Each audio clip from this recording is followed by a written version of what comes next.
Merci à tous. Si vous êtes là, ça veut dire qu'on a eu l'occasion de partager un bout de chemin ensemble, certainement, au travers d'une formation ou d'un moment de cohésion d'équipe.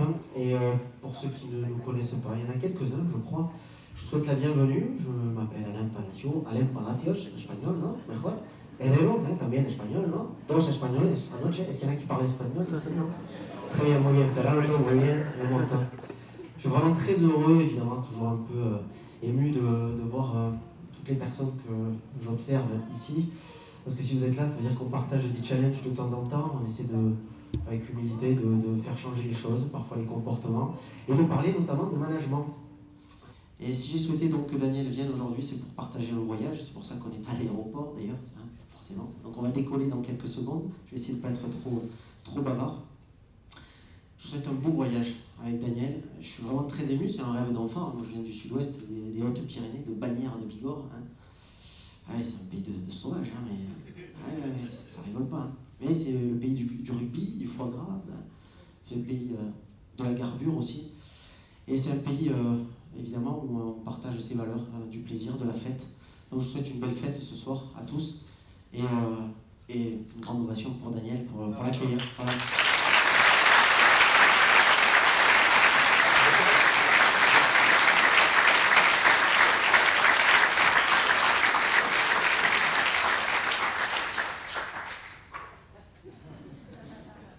Bon, cet accueil, on limite du triomphal, mon or, il me fait plaisir, comme tu l'imagines. Il m'émeut, voilà. Bon, mon salut est amical, sincèrement, il est fraternel. Tu vois, je me sens assez honoré, comment dire, très honoré d'être là. Sans doute sur la terre de Nice, pour laquelle j'ai de l'affection historique, tu vois, sans doute dans ce contexte-là, une vraie émotion. Sans doute aussi, parce que quand même, quand tu arrives dans ce beau lieu de fête, ça dégage. Ça dégage. Bon, il y a des exceptions. Mais on me dit, attention quand même, Daniel, cette troupe-là, ils sont plutôt bien équipés du bocal. On me dit, métaphore aussi, hein. Tu vois la métaphore, bien équipés du bocal, ils ont la contre-nette assez rapide. Bon, voilà, ils ont une plasticité neuronale olympique. Tu vois, on me dit ça, bon là aussi je vois qu'il y a des exceptions, hein, je le vois. Pourquoi toutes les exceptions, vous êtes mis au premier rang? C'est drôle, même. Je sais pas, l'idée base peut-être du mot de motivation, tu vois. Motivation, ce serait bon, tu vois. Ça serait de cet ordre-là, tu vois, ça serait moteur, action. Motive, action. Moteur en action. La motivation, ça serait quand le moteur tourne. Tu vois. Là, quand je vous regarde, non. Il y en a qui ont le moteur fatigué, mais bon, ça va. Moi, j'ai toujours pensé que la principale qualité d'un entraîneur, c'est d'être entraînant. Moi, je dis ça aux hommes. Tu vois, la dimension de l'entraînant, qui s'appellerait un euphémisme ordinaire, on va dire un pléonasme. Entraîneur, merci. Tu vois, l'entraîneur, c'est celui qui te fait bouger, il te met de l'entrain, il te met dans un train, il te donne de l'entrain. L'entrain, c'est la joie. La mission numéro 1 d'un coach, d'un boss, d'un manager, de fait, c'est donner de la joie aux hommes. Avec l'idée sans doute recevable, mais parfois un peu suspecte, c'est que quand les hommes sont joyeux, ils ont plus de chances de donner ce qu'ils ont de bon dans le cœur. C'est quand tu es joyeux que tu es performante. C'est quand tu t'emmerdes sur le monde, tu vois, plus cher honnêtement. C'est le boucan. Et un boucan, c'est comme ça. C'est un problème assez difficile parce que tu vois, la réflexion sur le bonheur dans le monde du travail, elle n'est pas évidente. Elle est d'une complexité absolue, de fait. Même y compris dans les champs sportifs, qui est un champ de douleur, en fait. Bon, vraiment, et je dis aux hommes, voilà, la principale qualité d'un entraîneur, c'est d'être entraînant. Je pense que la deuxième qualité d'un entraîneur majeur, et je vais essayer d'en faire la preuve, tu vois, ce serait d'être un aiguiseur de curiosité. Il y a toujours quelque chose de nouveau pour éviter le stéréotype, l'enfermement dans l'ordinaire, la fossilisation du comportement. Tu vois ce que c'est, la fossilisation du comportement? Je le vois. C'est la dernière étape avant la nécrose. Tu vois, la nécrose, c'est frigo. Avec l'idée que le groupe, pour ce chiffre-là, il permet toutes les connexions, les synergies, dirait le petit frère, probables, en potentialité, et en même temps, il n'avive pas la liberté et la personnalité individuelle. Libre, vivre et ensemble. Les grands, les petits, les gros, les majeurs, les rustiques, les équipés du bocal, les à l'ancienne, bienvenue de tous. Tout ça est encore jouable dans cette zone-là. Le jeu de rugby est inventé pour ça à l'exclusive. À l'exclusive. Groupe sacré, individu sacralisé. Tu vois un peu? Majeur. Peut-être. Ça me laisserait penser ça, tu vois, à travers la lecture du monde. Parce que moi, je suis un mec du rêve. Y compris sur ma famille, tu vois, ou sur les anciens. Et je pense toujours que seuls ceux qui rêvent changent le monde. Tu vois? Petit frère, même du monde du travail, sur la niche dans laquelle tu es quotidienne depuis que tu es petit, tu vois, sache que ceux qui ne rêvent pas changent par le monde. Allez, roule, entre à la pure. Voilà. Bon, moi j'ai rêvé que mon père était courageux, et je pense qu'il était quand même un temps. Bon, pourquoi je te raconte ça? C'est que le courage serait quand même une valeur qui m'intéresse franchement beaucoup. Franchement beaucoup. Et sans doute avez-vous remarqué que ceux qui choisissent leur voie, tu vois, ceux qui vont là où plutôt ils aiment, c'est très rustique d'analyse ça, hein. C'est presque simpliste, mais accordez-moi-le, sinon il va falloir rentrer dans des choses un peu plus complexes. Mais là où tu es allé, alors tu vois la voie, avec un X ou avec un E, c'est une même souche latine qui est la vox. La vox. Et une vox qui te met en mouvement, on appelle ça une vocation. La vocation, qui est un concept très difficile à définir. Va voir un scientifique et dit ouais, expliquez-moi la vocation. Putain, il va faire référence sans doute un peu spécialiste des sciences humaines, il va voir un peu dans la biologie mais il ne sait pas trop bien, il va sans doute passer par la généalogie probablement, tu vois, et après il va appeler la cartomancienne. Et pour finir, ce qui sera l'opinion dominante. Et tu vois, la vocation. Quoi, alors, sans doute avez-vous remarqué, tous autant que vous êtes, je ne sais pas, toujours un peu dans le simple, en évitant le simplisme, que ceux qui sont sur leur voie, quand ils travaillent beaucoup, ils se plaignent peu. Tu vois? C'est-à-dire qu'ils ont un rapport à la densité, par exemple, de l'action, assez. Ils aiment plutôt ce qu'ils font. Ce qui fait que, notamment, le temps passé, ou même l'investissement personnel, se mesure mal, de fait. Ils se mesurent mal. Ils se mesurent aux urgences plutôt qu'à la régularité. Ouh, ils peuvent investir lourd. Tu vois ça? Bon. Est-ce que vous n'avez pas remarqué que ceux qui ne sont pas sur leur voie, ceux qui se sont trompés de route, quand ils branlent rien, ils pissent du vinaigre. Tu ne l'as pas remarqué. Non mais rien que quand tu le vois, tu as l'impression que c'est un boulet quoi. Non mais il s'est trompé quoi. Mais le mec il est bien équipé, il est énorme. Tu le vois arriver, tu as envie de le finir avec les pieds. Tu dis putain, il s'est trompé de route. Alors il a une articulation conceptuelle très élevée, mais il s'est trompé de route. Alors il s'est trompé totalement de route, là c'est le boucan absolu. Absolu. Parce que celui qui s'est trompé de route, les collègues, en général dans le langage populaire on appelle le plomb et le boulet. C'est celui qui est le plus chargé, ce qu'on appellerait d'inhibition. Tu vois, quand tu arrives quelque part, que tu es invité ce soir chez des amis, tu arrives, ça ne le fait pas, il y a un plomb ou un boulet. Quand tu arrives dans l'entreprise, ça ne le fait pas, il y a un plomb ou deux boulets. Tu vois, les plombs ou les boulets, les ralentisseurs, les inhibiteurs. Et si le plomb et le boulet, c'est le boss, et si le boss c'est toi, oh, que tu arrives quelque part, tu dis je sais que c'est le boulet, mais je ne le trouve pas. Ça marche bien. Le plomb et le boulet, honnêtement, bon, c'est le ralentisseur Maxima, quoi. Hein. Votre s'il est habité par un leadership. Hein. Le plomb et le boulet, ben, c'est le boucan absolu. Et quand tu en as un dans un groupe, si c'est le boss, en général, il emmerde le monde. Bon, tout ça étant aussi encore des conceptualisations faciles. En général, il génère des illusions, il emmerde le monde. Et vous avez sans doute remarqué que quand tu as un boss emmerde le monde l'emmerde. S'emmerde et l'emmerde. Et le monde ne rêve que d'un truc, le jeter par la fenêtre, descendre avant qu'il arrive et le recevoler dans la crotte. La symbolique, grosso modo, de la négation absolue. Le mec qui emmerde le monde, c'est un boss, on rêve de le jeter par la fenêtre, c'est comme ça. Quoi. Et là, alors, abdique l'idée de créer du lien. Abdique. Tu ne luttes pas, la mission est impossible. Tu ne créeras jamais du lien avec le plomb et le boulet, c'est-à-dire celui qui s'est trompé. Là où tu t'es trompé de route, la première lacune, tu socialises très mal. Là où tu n'aimes pas, tu échanges mal. Tu bavardes puisque tu le converses, tu communiques, et tu ne communies jamais. Sujet là, hein, collègues. Un sujet. La communication, ça s'apprend. Dans ton boulot, on te dit qu'il vaut mieux que tu écoutes les gens, que tu aies des concepts assez clairs pour qu'ils les comprennent. tu vois, tu les reformules 2 ou 3 fois pour que s'il est bonnet, quand même, il les enregistre. Tu le fais répéter pour quand même qu'il s'assure qu'il les a entendus. Bon, c'est de la communication, ça, tu vois. La communion, je me permets quand même un beau sujet, communion, communication. Hein. La communion, moi, c'est du superficiel de l'éphémère, en fait. C'est même de la technique. La communion, on rentre dans le profond, on rentre dans le champ sensible de l'humain. Là où il n'aime pas, il n'est pas pugnace. Là où il n'aime pas, il n'est pas coriace. Là où il n'aime pas, tu l'as pas sur le. Tu vois, voilà. Là où il n'aime pas, il laisse le vite et les deux dans la tempête. Il renonce assez vite. Renoncer, ça veut dire 2 fois non.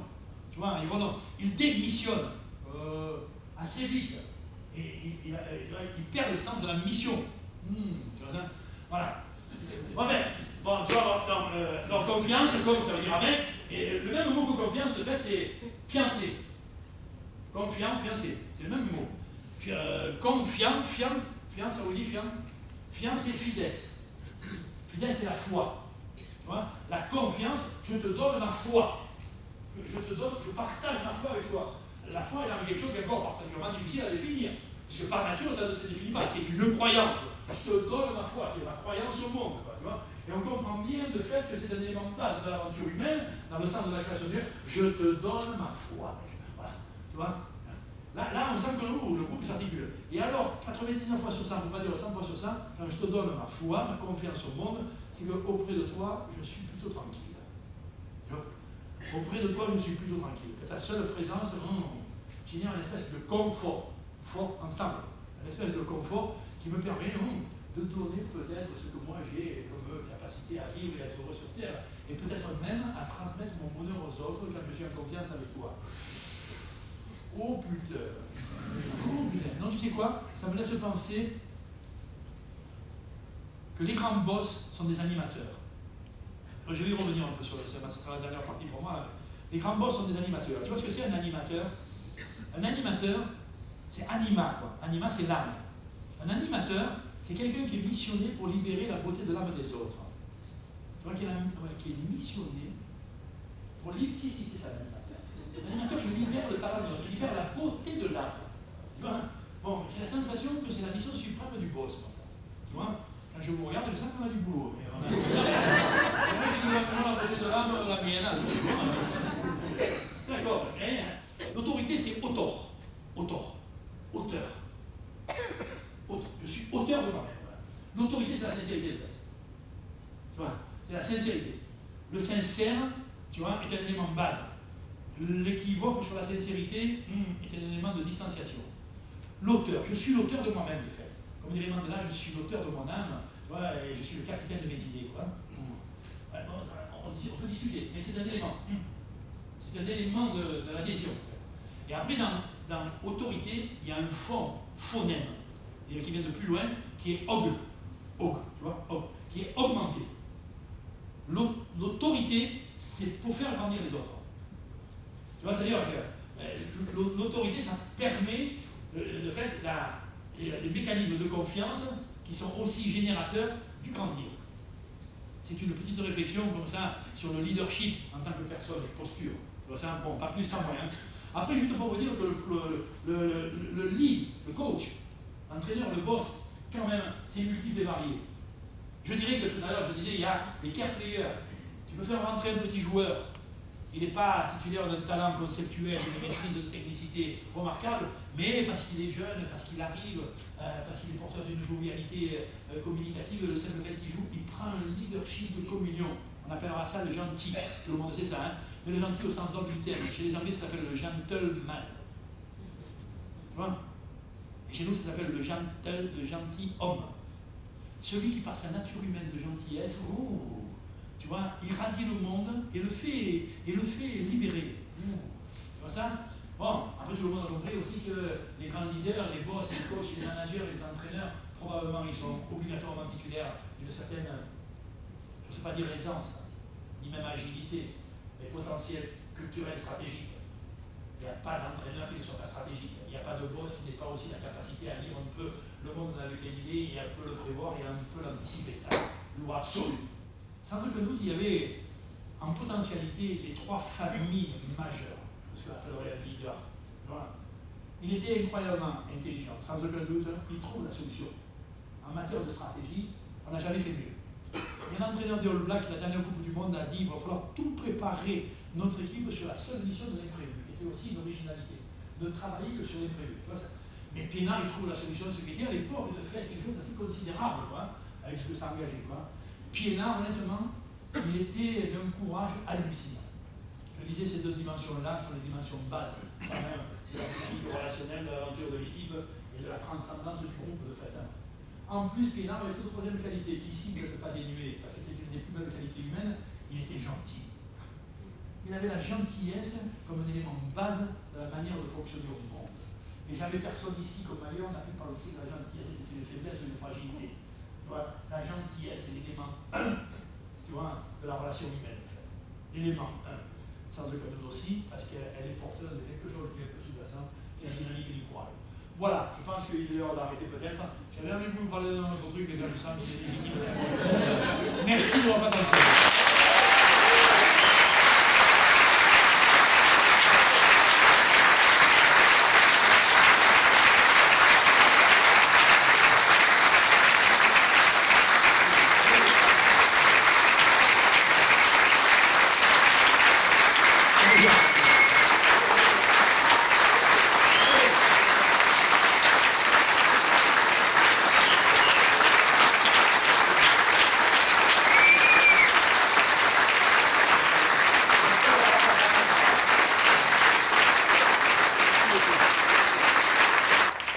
Nous aussi on fait des mêlées, mais on n'est pas à 15, on aime bien faire un rugby, on est un pack, bon c'est un pack un peu féminin, mais les filles ont le droit de jouer au rugby. On est dans le plaisir, on a la chance de travailler en confiance et dans le plaisir au quotidien. Je voudrais juste vous remercier d'être tous venus ici ce soir. J'espère que vous avez pris autant de plaisir que nous en tout cas. Et puis je vous laisse aller boire un coup, il y a de l'armagnac et de la mousse derrière.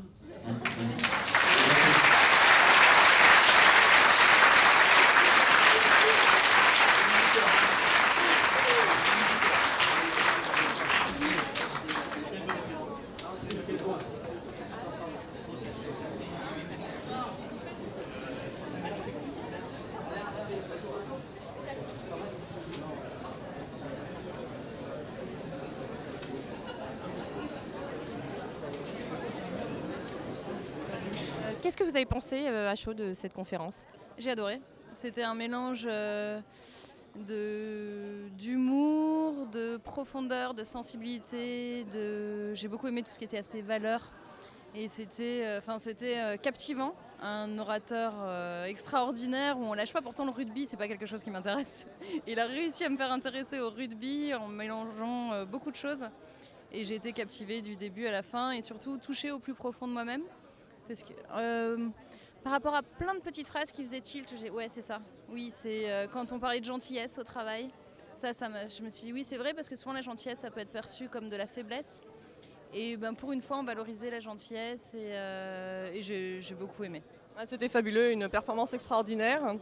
Il nous a vraiment montré ce que c'était que l'enthousiasme et la façon d'amener les gens à réagir, mais aussi ce qui était fabuleux, je trouve, c'est que c'est la première fois que j'entends quelqu'un s'intéresser autant au cœur de la motivation, d'où ça vient. Que du bien, en tout cas, on repart 2 heures d'interview, 2 heures de conférence, mais beaucoup d'enthousiasme, de dynamisme et en tout cas, voilà, que du bonheur. Bon, je suis Eric Van Dalsem du Radisson Blu Nice et j'ai adoré. Et encore, il est dynamique, passionnant, fantastique. Moi, je suis hollandais, on ne sait pas jouer au rugby. J'ai tout compris ce soir. Je n'ai rien à voir avec ça. Et je ne connaissais pas ce monsieur et il est passionnant. Voilà, donc je repars de là avec la pêche et le sourire. C'est un brin d'énergie. J'étais fatiguée, je ne le suis plus. Voilà. Il m'avait parlé que c'était un intervenant de très haute voltige. Et effectivement, j'ai trouvé qu'il a réussi à donner un aspect très dynamique à la définition du management. Et ça m'a donné envie aussi de m'intéresser un peu au rugby et de revoir le match dont il parlait avec Lomou qui fracassait les différents joueurs. Voilà. Donc je trouvais que c'était très vivant et très intéressant. Inspirante, motivante. Et on a vu un homme d'exception qui nous a donné quelques clés du succès pour entraîner un peu plus nos équipes. Quelles sont ces clés de succès qu'il vous a données pour entraîner vos équipes? Il y a déjà la notion de plaisir qui est importante. Et puis bien sûr, sa conclusion avec les 3 valeurs clés, l'intelligence. Donc ça, c'est quelque chose d'important pour avoir du leadership. Il y a bien sûr effectivement aussi le courage et la gentillesse. Donc c'est la trilogie qu'on va essayer d'appliquer pour être inspirant et entraînant. C'est super. Vraiment une belle énergie, ça donne envie de se remotiver pour plein de choses, personnelles comme professionnelles. Vraiment une belle approche. J'ai bien aimé. Et je trouve que c'est une sacrée performance parce que je ne sais pas combien de temps il nous a tenu en haleine, 1h30, 2 heures sans s'arrêter. Donc impressionnant. Alors en quoi vous avez bien aimé? Si vous aviez des adjectifs à donner à cette conférence? J'ai bien aimé le geste qu'il faisait, là, où on sentait les choses qui venaient du cœur. Et puis ce qu'il disait sur un mélange de... Le management, le leadership, c'est un mélange d'intelligence. Mais j'ai surtout retenu le mot gentillesse parce qu'on ne l'entend pas si souvent dans notre domaine. Souvent les gens gentils, on trouve que c'est un peu une faiblesse. Ben non, c'est pas le cas apparemment et ça c'est super. Je vous remercie. Vous êtes client ABP Consulting? Non, mais peut-être un jour. D'accord. Alors quelle image en tant que prospect, on va dire, quelle image vous avez d'ABP Consulting? Alors j'ai découvert ABP Consulting aujourd'hui, donc c'est vraiment particulier. Donc à part ce que j'ai vu en fond d'écran, donc j'ai compris que c'est une entreprise qui faisait des formations, des accompagnements leadership et tout autre type d'accompagnement. Et j'ai l'impression qu'en tout cas que les clients existants sont très attachés à l'entreprise, en tout cas à voir comme la salle était remplie, ça donne envie de faire partie du groupe. Voilà. Je vous remercie, puis je vous dis au plaisir parmi nous. Mais comme j'étais juste à côté de l'orateur, j'ai été touché, secoué. Voilà. Bon, je suis vivant toujours. Au-delà de ça, c'était fort intéressant. Sur le fond, sur la forme, je trouvais qu'il y avait des concepts, des idées, et en même temps des épopées rugbystiques qui racontaient avec talent. D'accord. Est-ce que vous pouvez m'en dire plus sur ces concepts, ces idées et l'intérêt que vous portez au discours de M. Hérault? Dès qu'il parle de management, de coaching, d'autorité, d'enthousiasme, de trouver sa voie, de motivation, c'est évidemment des choses qui nous parlent à nous, gens de ressources humaines. Et donc évidemment, on essaie de faire le lien avec notre quotidien. Exceptionnel, belle performance, grand show. Et puis moi, c'est la deuxième fois que je vois Daniel Hérault. On était aussi avec Alain dans un contexte un petit peu plus réduit. On a eu l'intervention de Daniel Hérault et c'est super, c'est que du bonheur, c'est de l'enthousiasme, voilà, envie d'être ensemble. J'ai adoré, j'adore le milieu du rugby, donc j'étais en terrain presque connu. Et moi, ce que je retiendrai de cette conférence, c'est surtout l'homme présentateur, Daniel Hérault, et l'homme dans le management, dans l'échange, dans la compréhension, dans les liens. Et c'est vraiment une histoire d'homme, comme le rugby. Moi, j'ai adoré, donc j'adore le coach, j'adore le comique. Et puis tout ce qu'il a pu dire, je me reconnais vraiment là-dedans. Donc, dans la façon de manager les équipes, c'est ce dont je parlais à l'instant, sur la difficulté à identifier des potentiels. Et aujourd'hui, il faut chercher des gens qui sont prêts à s'engager dans des projets d'entreprise et pas simplement des gens qui ont un joli CV et qui cherchent à faire l'étalage, on va dire, de leurs compétences. Moi, ce que j'ai beaucoup apprécié, c'est le côté énergisant de Daniel Hérault. On est en fin de journée, il a quand même réussi à nous redonner la patate, à nous la transmettre. C'est un très bel exemple à suivre, et voilà, énergisant, impactant. Et puis c'est vrai que la réflexion sur l'étymologie toute simple des mots, ça donne aussi beaucoup de sens à ce qu'on peut faire en tant que manager, au-delà de l'étymologie avec le manège, en tout cas.